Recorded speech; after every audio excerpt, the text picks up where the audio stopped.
Hi. Good morning, good evening, good afternoon, whenever you may watch this video. It's kind of a little pickup from yesterday. Um, so, in the last part of the video, I was talking about how we have control over our own emotions. Now, I want to say some things. I am only sharing this experience because part of it is to share it and to bring in, I'm not exactly sure what. But I know that being in a relationship where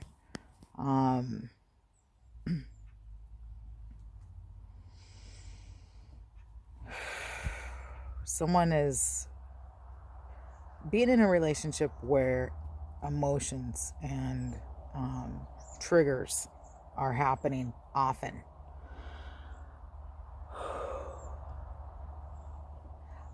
I've seen, ultimately, we don't want to be around people who are harming us on any level. And in a covert way or a nice way to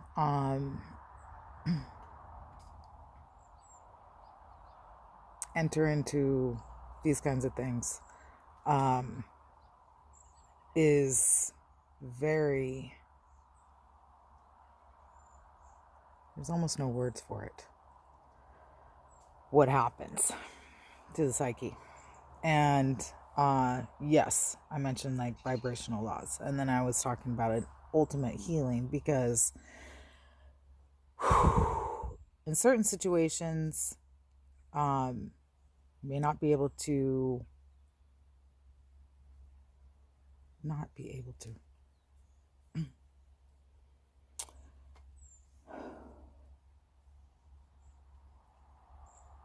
part of it has to remain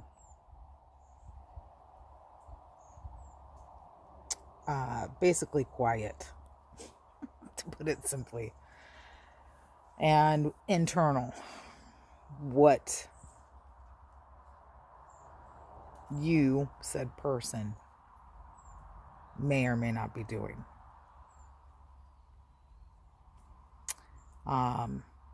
That's important to actually, yes, keep quiet. Okay. So I offer these parts. I'm just sharing. Okay. So before this, practicing being in nature, meditation. And then I was talking about the steps of re-education, so to speak. We're born into the world, many of us. This is changing, thank goddess. Are born with intentional trauma. Okay, so born in a hospital. Sometimes there's a C-section and sometimes there's not. Typically, immediately or very shortly after the child's birth, the umbilical cord is cut and the child is placed in, more often now the child is immediately given to the mother, but sometimes the child is wiped off by somebody other than the mother, then handed to the mother. Okay. So, I want to share a couple things. You know, when one of your appendages falls asleep, like your foot falls asleep or your hand falls asleep, and when it wakes up, your body, quote unquote, wakes up, your body, that part of your body goes through all these different sensations. That's what we feel when we're being born. We feel, because as we're in the womb, we feel, yet it's like being in nothingness. Okay? We're like floating around in water. We don't know what's going on, but we know what's going on. We're in a complete state of creation from chaos and love, wonderment, imagination, genetics. Okay, this lattice, this ladder.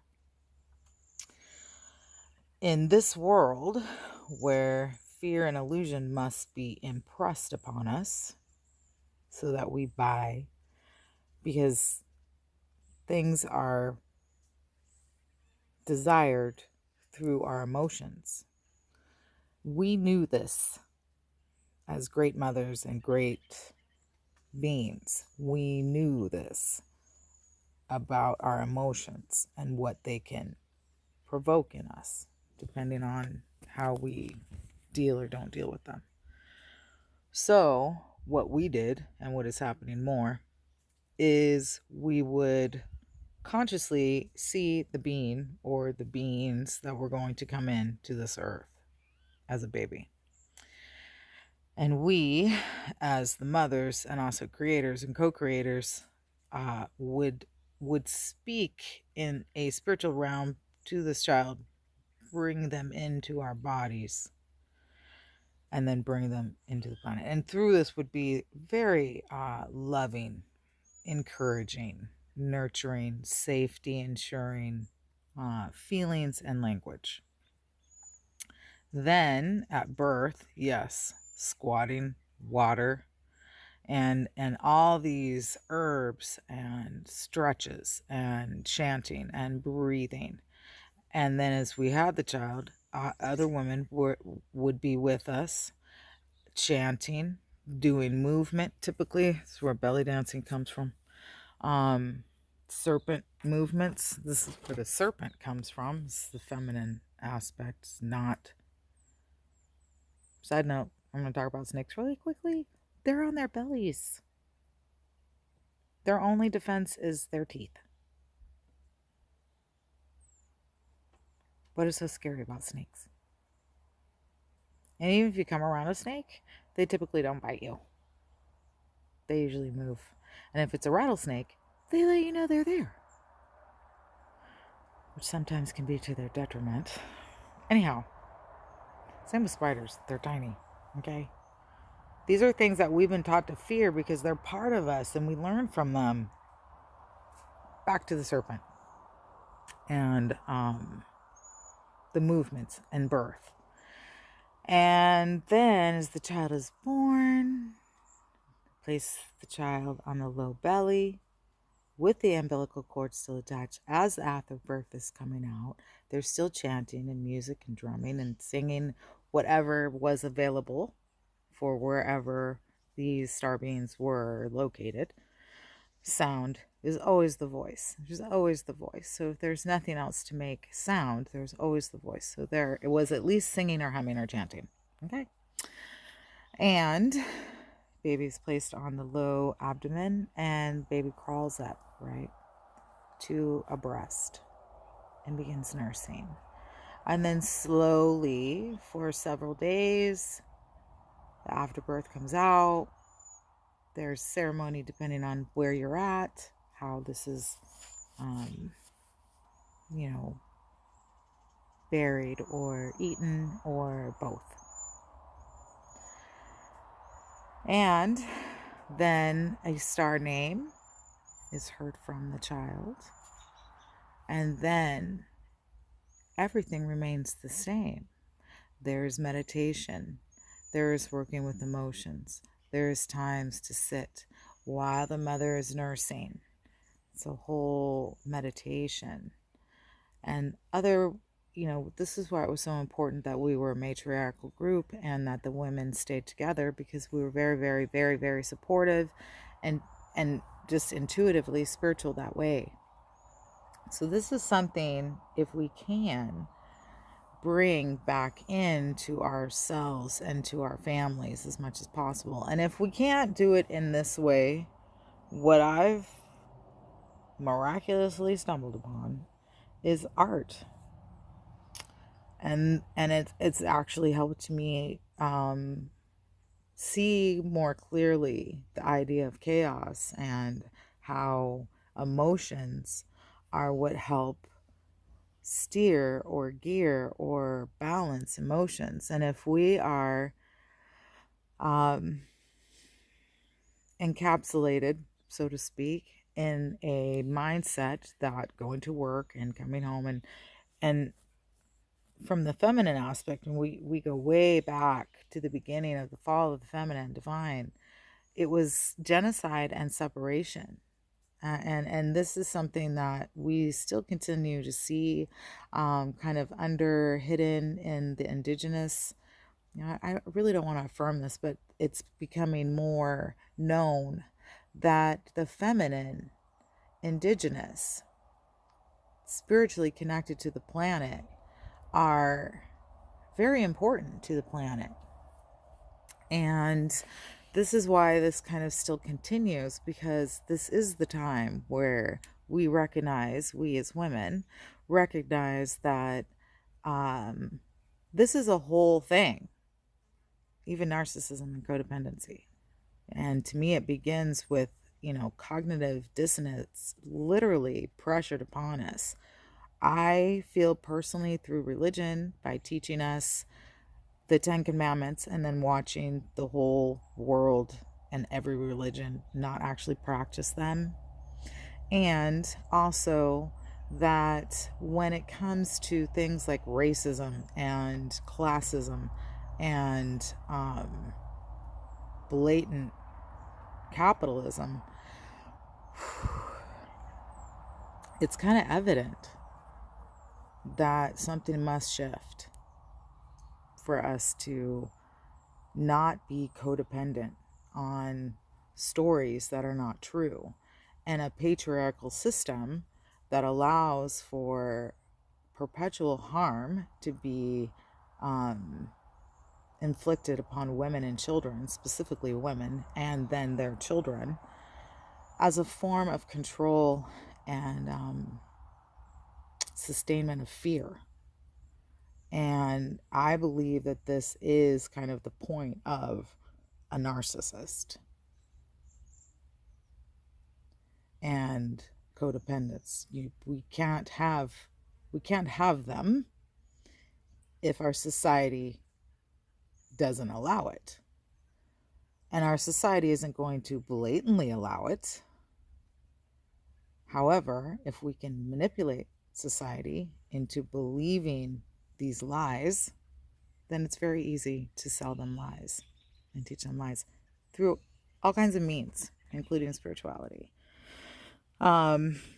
which we all have already, through your dreams, through your intuitiveness, through your animals, through your job, and realistically, it is that time to embrace the creative side of chaos. And that is what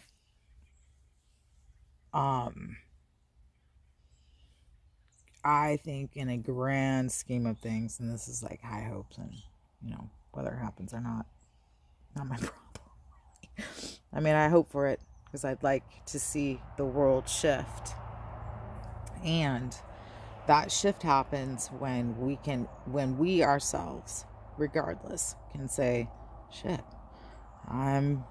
that's totally narcissistic. That's totally privileged. That's totally entitlement.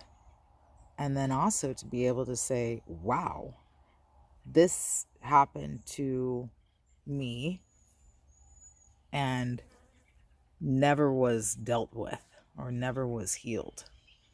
And so we bring in the healing with the self and see why we are either attracted to or become narcissistic or codependent or dependent or avoidant.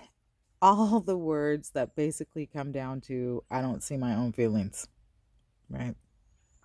So that we knew this. I say all that to say we knew this. And so from infancy to about 13, which is puberty, which is when you really want to have control over your emotions,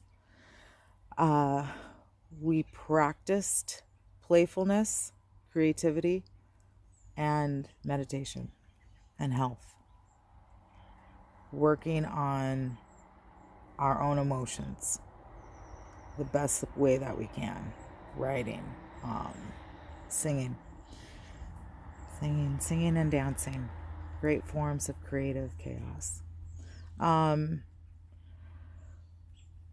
of why I do this is to separate from the part of me that doesn't want to be this person who is magical and sees some weird things and feels some weird things, and the general world would say that I'm crazy.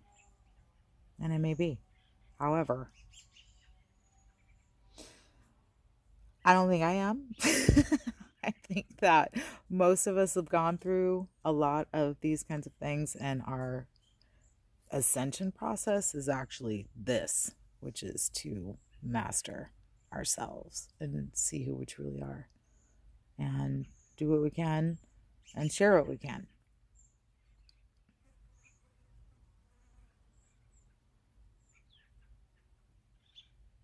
So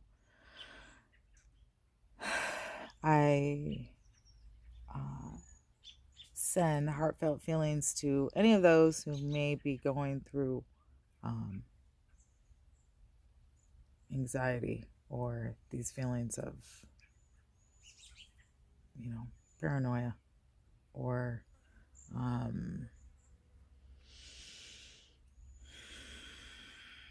like you just kind of want to give up. Please don't give up. You are here, and you are alive, and there are people out there who can understand what you're going through and help you. All right. I'm trying to show the sun because it's something I want to do. I don't know if it'll show it. Hopefully it does. Enjoy the rest of this day, and until next time.